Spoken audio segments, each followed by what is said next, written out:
Today, we welcome Paul Brown, founder of Walk for Water.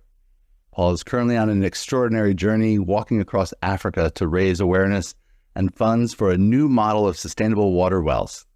As a former U.S. military service member turned global humanitarian, Paul is activating worldwide support through immersive storytelling and movement building.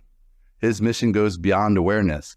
He's empowering local communities with tools, training, and technology to create lasting access to clean water.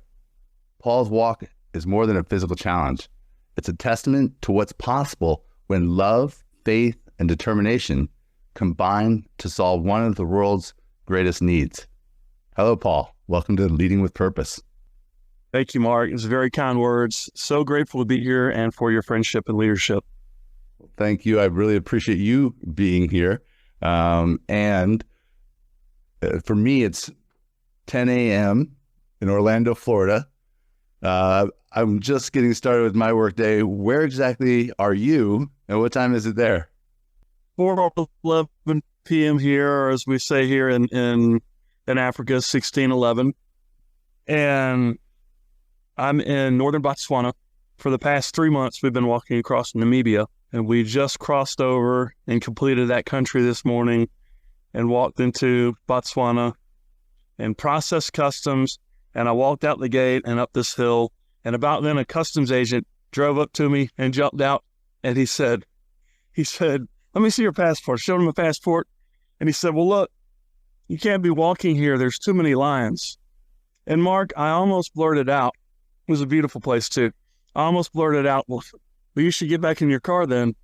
But I've decided not to be a jerk to people that are looking to save my life. So he said, you should walk back down the gate. And I told him my friend was down there. He'd pick me up. So I did. And no lions ate me today.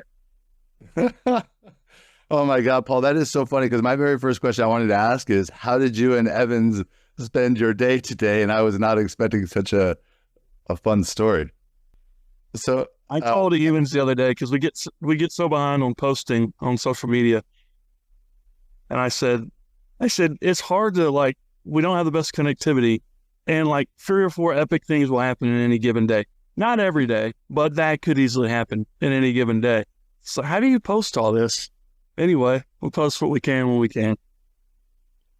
Well, you had me on your podcast recently, and just were warning me this morning to let everybody notice, hey, you might hear some crazy noises going on. This is you showing up, walking across Africa. So, Paul, what inspired you to take on this incredible challenge of walking across the continent of Africa?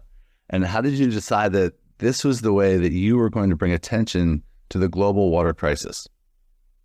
Being criminally defrauded of $1.5 million that I didn't have.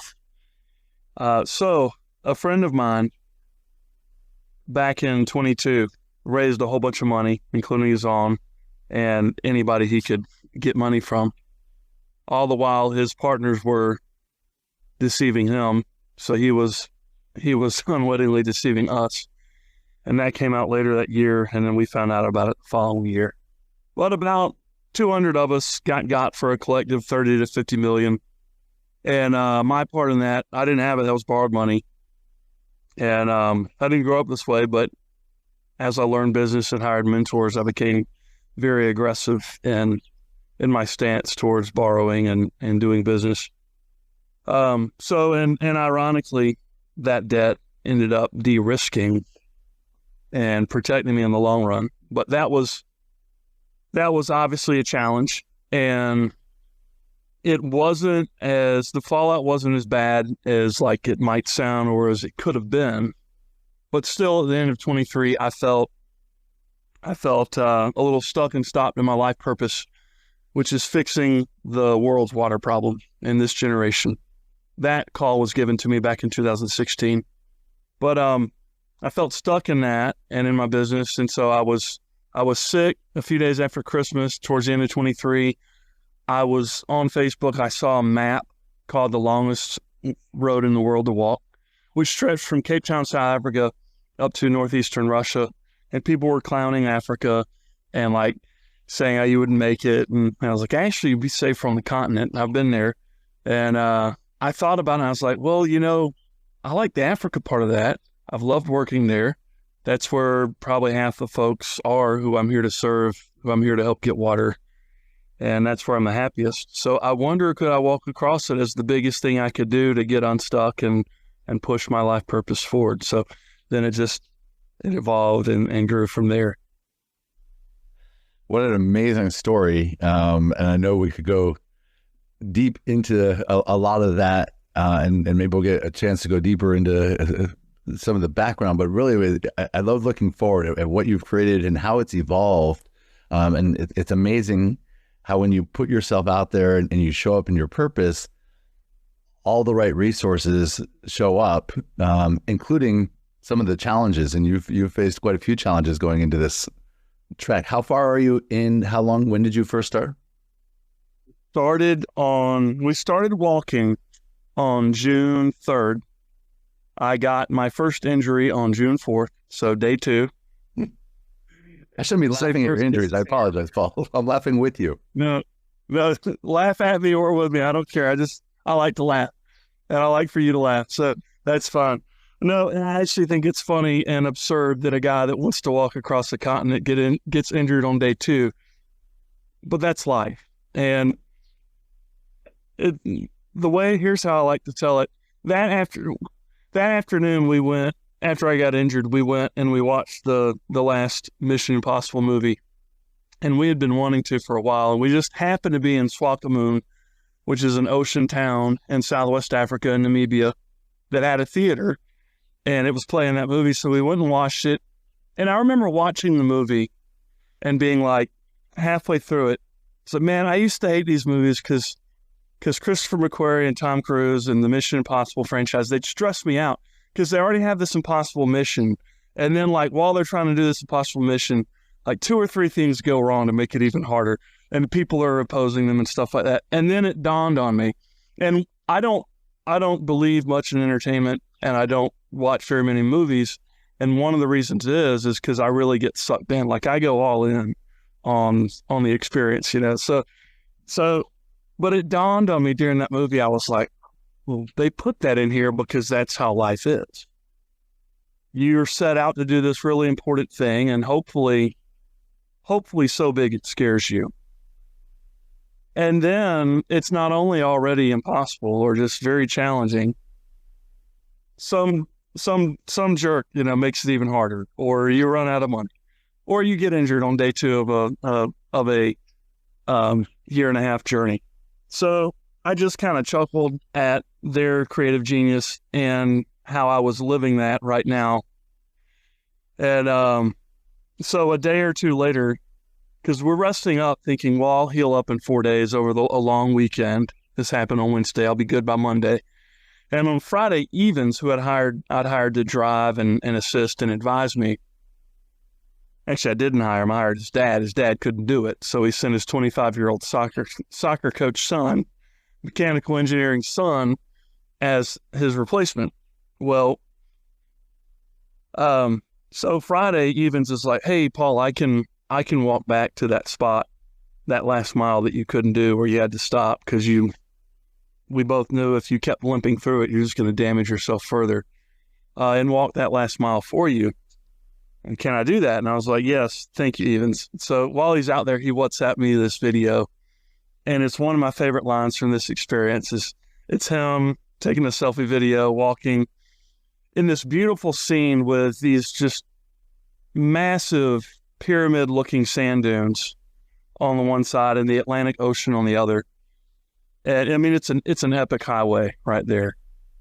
But he has this video selfie, and in his accent, he goes, "The walk for water continues." And so I was like, all right, you got it, Evans. And I texted him back, all right, Water Boy, which is my nickname. But because mentors like you have trained me on delegation and not coming from ego and scaling, I was like, well, Water Boy and this walk is more powerful if it's not just me and if it's not all about me. So over the weekend, I still didn't heal up. And I was like, Evans, I'm really glad I never said I've never called you my driver. And I've never said you're just my driver or treated you like that. It's like, because now it looks like you're going to walk for me and I'm going to drive for you, at least till I heal up. And so that worked. And then we got admin, we were told you need permits for this. So we took care of that. 2 weeks later, I still wasn't healed up. And I was like, why am I taking so long to heal up? Like, this is inexplicable, because I'm not a couch potato. I haven't done anything this long, but I've been working out for, more than a decade. And it dawned on me. I was like, I think that God has probably caused this injury and also hindered my quick healing. So I would realize, no, it doesn't need to go back to I'm walking and Evans is driving for me. It doesn't need to switch again. We need to both do it. We need to switch every day, several times a day, to where we're both walking and driving for each other. And that's the kind of scale and optics and involvement and local involvement and empowerment that the water movement is about anyway. The only kind of charity and water movement that will work and take hold. Well, what a beautiful segue you set up for me, Paul, because I really want to, excuse the pun, but dig in. I didn't write that in. Drill down. I know that a lot of organizations out there, and there's so many. I've been seeing a lot of Mr. Beast, a very famous YouTuber, in his mission now to bring this awareness. But your mission focused on sustainability and training locals to maintain them. And this is very much like what you were just talking about, the conversation where it's not just about you. And you've always been about, and we'll get more into servant leadership, but the idea that it doesn't have to be you, and then that goes into exactly the model that you're teaching. So tell us a little bit more about the sustainability and the training that you're bringing to these locals. Thank you, Mark. So in 2016, at my first real estate investors conference, which is all about, if you're doing it right, scaling income and freeing up your time. To me, that's the point of it. It's not about making money or getting a bunch of properties or drywall or 2x4s. It's all about freeing up your time so you can do more and help more people. And that's what it's been for me. Anyway, first real estate investors conference, I heard a very clear voice, Paul, you're going to take care of this water problem in this generation. And I can explain a little further of the 4 thoughts I had at once when I was given that challenge. But the short story is I accepted it knowing, well, I don't have the resources, but that's not really my problem. But that calling, that challenge caused me to build a better real estate investors business than I would have, because I took more action and risk with the weight of, well, if I don't do what I'm here to do, 1 billion of my best friends might die or get sick for something that I already have and kind of take for granted, and that I'm here to help them get. So it caused me to build a business that mostly freed up my time. And in 2020, 4 years later, I was in my commercial banker's office, and in walked one of his clients. And my banker goes, "Hey, Jim, you should meet Paul here. His life purpose is getting water to the poor." And Jim said, "Well, buddy, I run 1 million wells, and we do just that." So we talked, and I found out what they're about, and I started supporting them. And he invited me with them to India and African nations to he even trained me locally on the method and invited me overseas to work with them. And then I got sciatica, so I was laying on my friend's living room floor for like 6 weeks, couldn't move because my left side was basically paralyzed, and I was in excruciating pain and wondering if I'd ever walk again. And that's one of the reasons I don't get too mad about these injuries, is a lot of them are residual from my bout with sciatica, because most of them are on my lower left side. And so I'm like, well, this is frustrating that my left foot's still numb and that my left calf and hamstring, they lock up or they get tight or they're not as strong as my right side. But then I'm like, but this is better. Getting injured once a month or even once a week is better than not being able to walk. So I'm like, all right, I'll take where I'm at. I'm okay with it. I'm just glad I can walk far enough to say, Evans, help, you start walking and I'll drive. But at any rate, when I got back in shape, I went with 1 million wells to Malawi and Uganda in early 22. And what I knew, but I saw emphasized in the field, was that 1 Million Wells uses a philosophy and technology that educates, equips, and empowers locals. And when you do that and make it about them, it's one, scalable, it's two, respectful of both parties, and three, there's dignity there. And when you've got scalability, respect, and dignity, then so much more work can get done. Because now we're not showing up there with cases of water.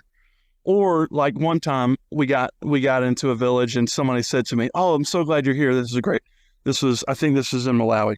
But one of the locals was like, You're gonna dig a well for us. And we said, "No, you're gonna drill a well. We're gonna do it with you, first one or two. And we're gonna leave and you're gonna have the knowledge and the equipment to keep doing it."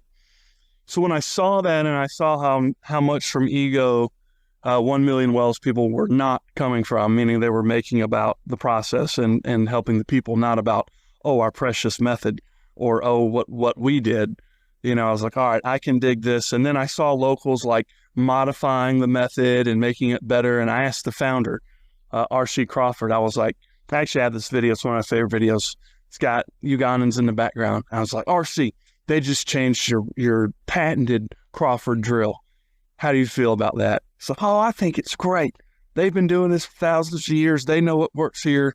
That's what we want them to do, is improve our methods. And so I was like, all right, this is great. So I've learned their methods. I train with them whenever I can. They're like a mother/sister organization. So I'm here to bring awareness for what 1 Million Wells has done and is doing. And then when we're able to use those methods and it makes sense, then we certainly will train folks on how to get their own water. Right now, we're not so able because we're in the equivalent of a Camry. So this is our support vehicle, which is packed with all our stuff because that's what it takes just to walk across the country and sleep on the side of the road, 4 or 5 days a week.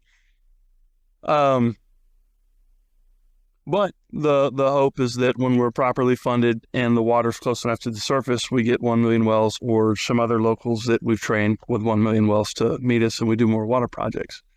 Now, I believe in lots of toolkits. So 2 weeks ago, a week or two ago, we were injured, me and Even, so we took a long weekend to recover in a guest house, kind of like what I'm in right now. Inexpensive, but nice. I think it's really nice. It's like they use this just beautiful safari paradise, tropical decor. But we're healing up and he cleaned out the car, reorganized everything. And when I got, just took a moment to slow down and get out from under the dust and the disorder and looked in my suitcase, which I rarely go in, and remembered, oh, we've got all these filters. And now we're not in dry country anymore. We're finally near a river and we're about to be near 2 or 3 rivers. So we went into Angola last weekend. We walked in and we walked out. But we didn't do much. We weren't there very long. But that guy stopped us on a motorcycle, an Angolan, told us we were lost and drove us to safety and to a place where we could find a hotel for the night. And I said, call him, text him, no matter what. If he can't come tomorrow and meet us at the border, and us train him on how to use these water filters to filter the river water, then we'll go in there and we'll find somebody, or we'll meet one of the guards. No matter what, we're going to make it happen. We've got enough water filters. They last a lifetime. We can train these people and now they can have clean river water instead of dirty river water. So, it's not the perfect or most awesome solution, but it lasts a long time. And that one water filter can provide enough water for 150 people per day. And for me, it was about sitting still long enough to have the realization, oh, there's something you can do here before you move on. And it doesn't have to be the biggest thing that you could do or that you'd want to do, but we can do something. So we train him, we send him back across the border with 2 buckets and 2 filters. And then the following day or later that day, we met a guy who had just showed up and started and was walking across Namibia for a day with Evans. And we met up with him and trained him as well. And then he sent us pictures of him going to various villages that were drinking just this nasty water and training them on it and leaving one with them. So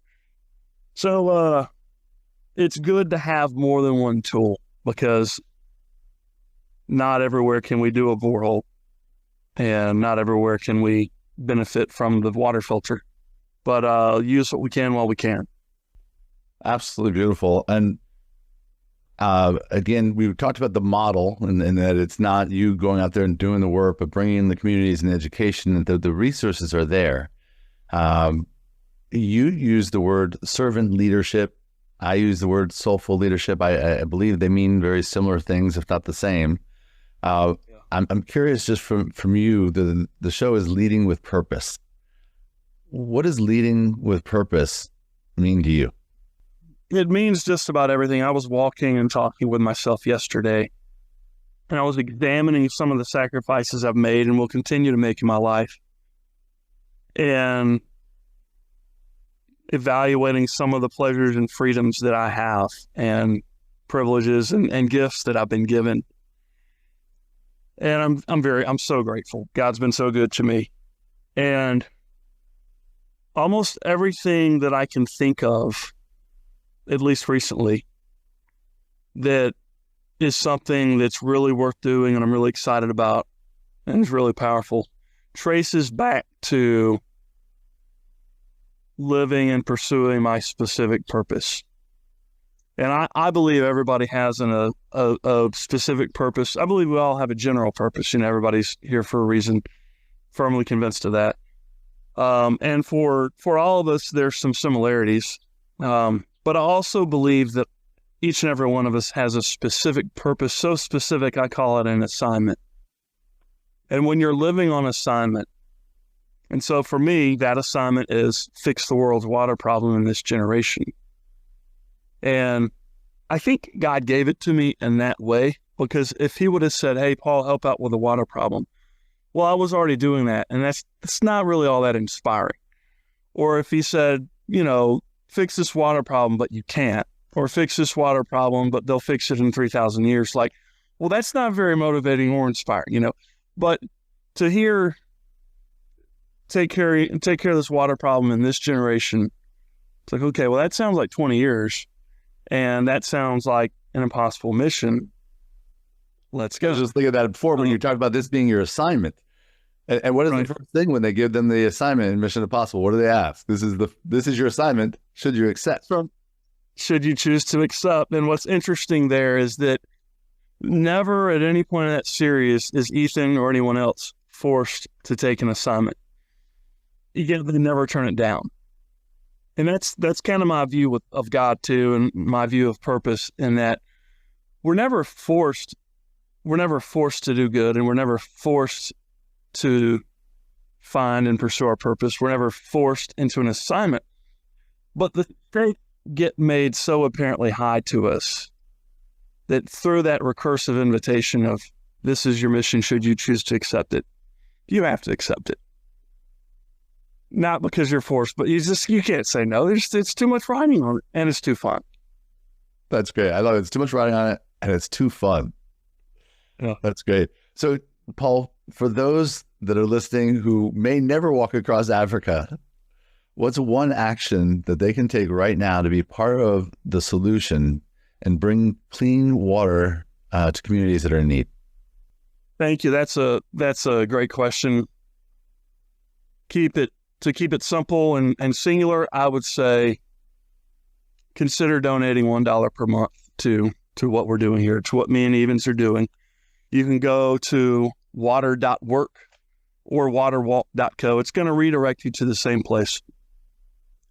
And it'll link you to the donation page. And that will keep you connected with what we're doing. I'd love to hear from you. You can respond to the newsletter, you'll get it.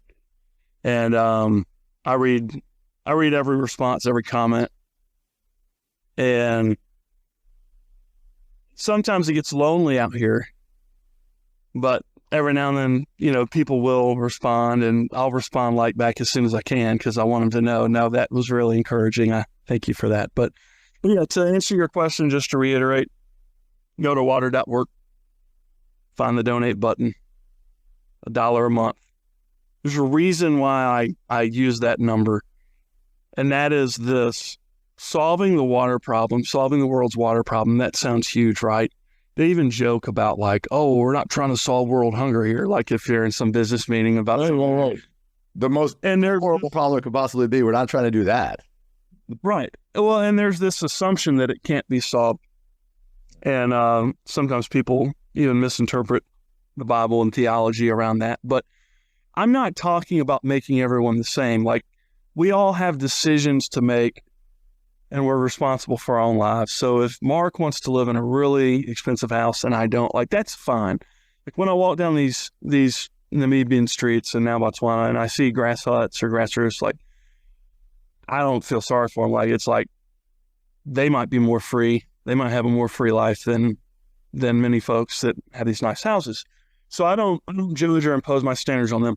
However, access to water, whether you're walking across the street or you've got it plumbed into your house, that's really important. And when you don't have it, now we're looking at disease and death and wasting all day and maybe even danger to go get that water. So that's why I'm so passionate about it. But I get that it sounds like a really big problem, like solving the world's water problem in this generation. But here's the deal. It's like a $2 to $20 billion problem. And that sounds like a money too, until you really think about it. And so here's what I mean. For me and Mark here to put our bank accounts together, we still probably won't have $2 to $20 billion. And you, dear listener, probably not too. But here's the thing. Just to put that into some scale, and I'm not shaming or blaming, but Americans spend like $12 billion a year on bottled water. There's nothing wrong with that. They should keep doing it. 12 billion, yeah, on bottled water. And I'm not saying that's a bad thing. Keep doing it. There's nothing wrong with it. It's bottled water. You want to drink your bottled water? I do it sometimes.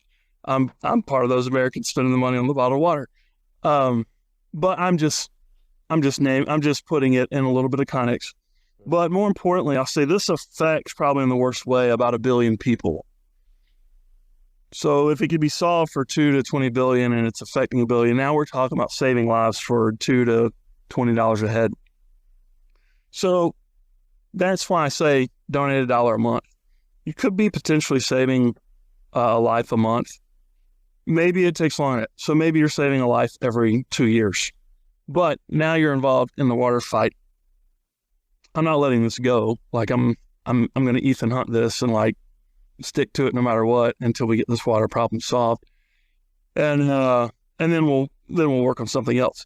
But my message is, yes, it's a big problem. However, there's a lot of people that do have water, that do care, and getting involved in a little bit of way, that $1 a month will keep your awareness of it, because it'll hit your bank account or your checking account or your credit card or whatever.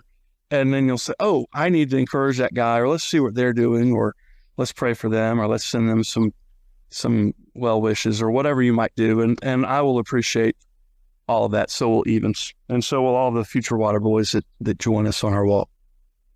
Mm-hmm. And I love that, again, you're talking about $1 a month, $12 a year. Is more effective than the $20 just as a one-time donation if you're not getting the newsletter and not getting the reminders and not sending you positive love and all the people that you're affecting, if you're sending out that positive energy. And that's one of the things that you're talking about, that monthly piece keeps you connected. And people could do $1, they could do $5, they could do $20. You have donations where it's $100. You can actually show what the different levels and the impact that it has, but it's whatever commitment level moves you and makes you feel like this is something that is significant. And even $1 for a lot of people is significant. But if it doesn't feel significant, do 5 or 10 and amplify that impact. Well, thank you, Mark. So again, going back to the monthly thing, this is a way for people to stay involved energetically and to remember that things are going. And I really appreciate that. But one of the things that you said is that each of us are assigned our own mission. And That's right. the world's water problem isn't everybody's mission, but this is one way that you can be a part of that. For anybody who's still looking for their assignment, or maybe they've heard their assignment, it's been whispered and it might have even been yelled at, but there might be resistance.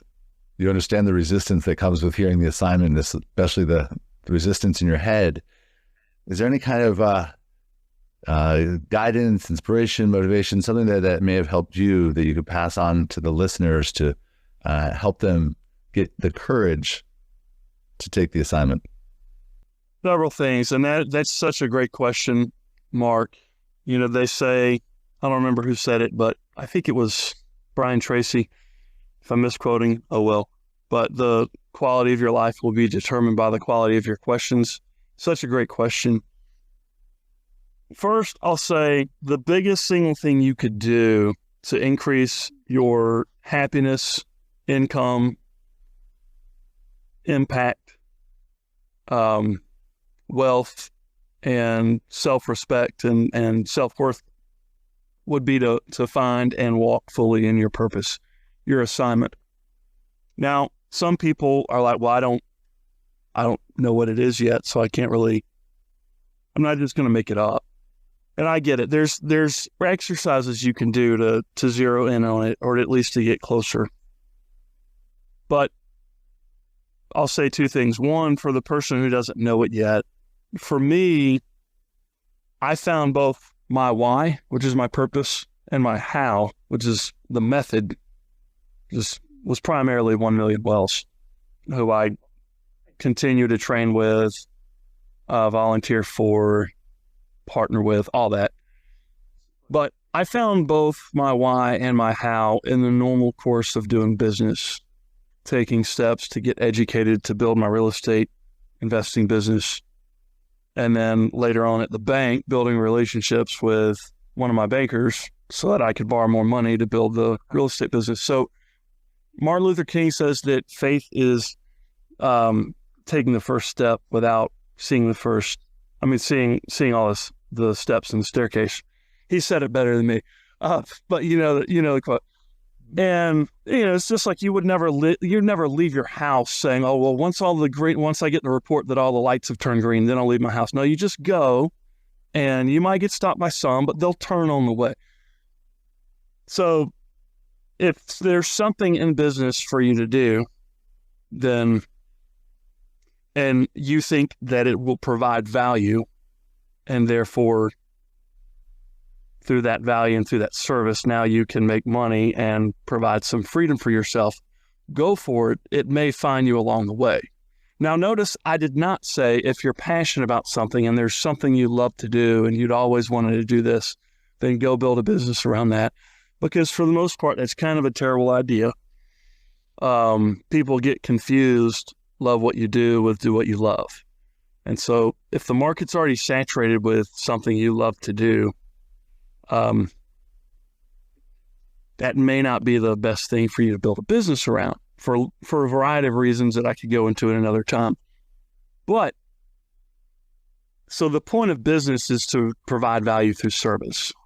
So if you figure out that it's by selling something like this, like no one ever said, oh, I love retailing or wholesaling, electrics or electronics. Like no one's passionate about that. But if you're providing service and it's therefore making you money and now you're getting financial freedom and you're able to help more people, now you can really start to like that.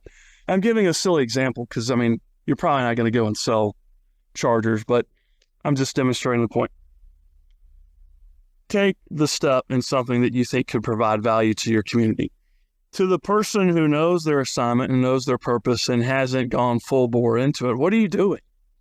That's the second thing I have to say. That's the thing I have to say for you. What are you doing? Like, don't waste your life. And don't sit there and say, oh, well, it's just so much safer to do A when you already know that B is working and B is either in or supportive of your purpose.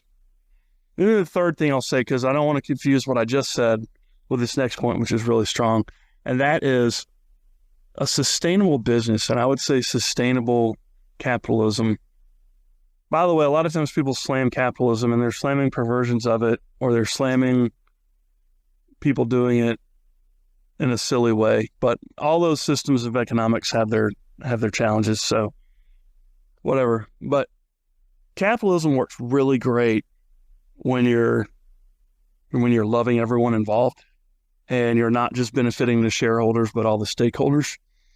And when you're doing something like, hey, a certain percentage of this business's revenue goes to support X charity. By the way, I know a charity or two that can fill that gap in that sentence if you're interested.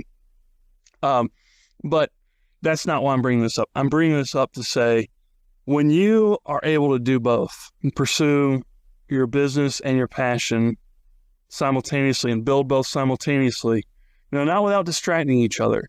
I'm not talking about multitasking, but in the same year, you're building both. Maybe even in the same month. You're going to skyrocket both. You're going to skyrocket your business and you're going to skyrocket your passion project or humanitarian aid or whatever it is. And then the last thing is, you don't always have to reinvent the wheel and start from scratch, and you shouldn't in most cases. So even what we're doing, the walk is bringing attention to 1 Million Wells method and what 1 Million Wells is already doing. And it's not an organization, so I'm giving praise and glory to them, not myself. And I'd love to always be able to, in every village, stop and do what they do. But that's not the reality right now. So I'll focus on what I can do, which is we can walk, we can meet people, we can see what rural Africa is really like, show the world. When we find needs, we can showcase it, like Jatani, who we met 2 or 3 weeks ago, walking 4 hours with a baby on her back, carrying 180 pounds of water. Not at the same time, but like relay. The 90 pounds wore me out. I don't know how she was doing it. But you do both, you grow both together. Both are going to grow faster than if you're like, oh, I don't have any money or income, but I'm going to go save the rainforest while I get rained on. And then a month later, you have to come back and work for the man because your income's not sustainable. Or, well, I'll work hard for the man for 50 years and then I'll be able to retire the richest person in the old folks home. And what have you done with your purpose in your life? So do both. But don't multitask. Multitask doesn't work. Such a beautiful answer to both very deep questions on living your life purpose. I hate to go back, but I think it's really important because you brought up something that reminded me of a question we'd asked earlier. And again, I love the background of real life on the road. You mentioned the $1 a month, and for people that are donating, that might sound like a lot, but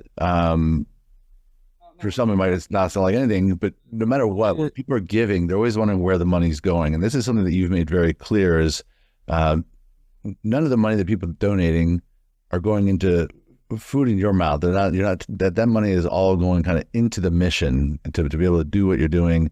Can you kind of summarize that before we say goodbye? You got 2 commitments. One is like a forever commitment. One is I've been able to keep it till now, and I want to keep it for as long as I can. So when you deal with a nonprofit, so Servant Leadership Charities is an established 8-year-old 501c3. I didn't do much with it for the first 7 years, but, I did what I could. Now it's what's used to raise funds for this mission of walking across Africa to raise awareness for water over the next year and a half. So when somebody donates, it's a tax-deductible donation, and there's certain requirements that the IRS and also Zephy.com is the donation portal, requires just for you to have that designation in the first place. But usually 501c3s, nonprofits, a certain percentage, it's usually between like 10 and 40% goes to admin or overhead. And what admin is like marketing so they can raise more funds, and salaries so they can make the business keep running. And I'm not judging that. There's nothing wrong with that. Like, the organizations have to exist and grow, and people have to eat and pay their rent and their mortgages. But what God's blessed my business to be able to provide for my life, and also some also through some injuries sustained while I was in the Army. But so my lifelong forever commitment is that I've never taken and will never take a salary or pay from this water work. And that's whether it's through my organization or some other one. And then the second part is that I want, for as long as possible and as much of the admin costs, like, marketing, or if there's some kind of non-mission related admin cost for what we're doing, I want my business to pay for that too, so that just like you say, people can see a higher percentage. At this point, it's 100% is going to the mission instead of my salary or the admin work. So now, with my goal of raising in the next year or two $6 million and then ultimately billions to fix the water problem, like, there probably is going to be some admin costs in there. But even at that point, I still won't be taking a salary, and I still want to keep the admin as low as possible so that when people donate, they're like, all right, it's efficient as possible. And I've even toyed with like converting my business to some kind of like donating houses that the business controls to a separate nonprofit so that ultimately the business and its assets can fund the admin.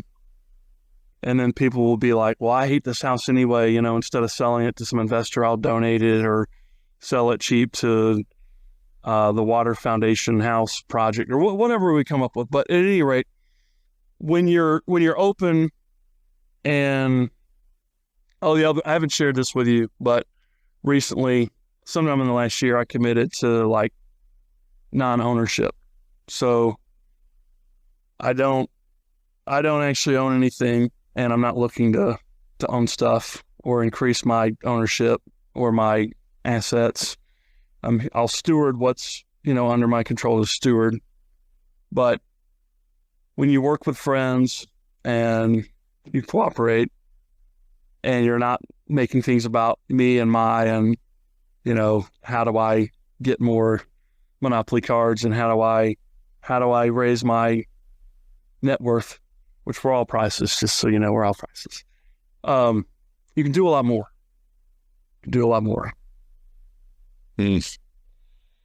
Oh, Paul, this has been such a beautiful, beautiful conversation. And I know it's just the beginning. Like you left a lot of open loops there that we can come back to. I definitely want to have some more episodes. We want to hear how the journey is going. I know you'll be coming back into the States, taking a break on that to attend a couple of our events. You mentioned your website. I'm going to put all the links below, but could you say your websites again for people who do want to donate monthly? Yes, I'm going to say the link that will redirect you. Then I'm going to tell you the website so you're not like all freaked out when it redirects you to the right website. But the easiest thing to hear and type in is water.work. Water.work. All right, that will redirect you to servantleadercharities.org, which maybe you caught that, but it's easier to type in water.work. Boom. Paul, I love you. I appreciate you. Thank you for being such a wonderful role model for leading with purpose. And I look forward to talking to you soon. Mark, thank you so much. Love you too. Bye for now. And thank you. Keep shining your light. Thank you for joining us on this episode of Leading with Purpose. We hope today's conversation has inspired you to lead with purpose and make a meaningful impact. If you're ready to discover where you stand on your leadership journey, I invite you to take the Soulful Leadership Assessment. It's a powerful tool to help you align with your leadership style and your true purpose.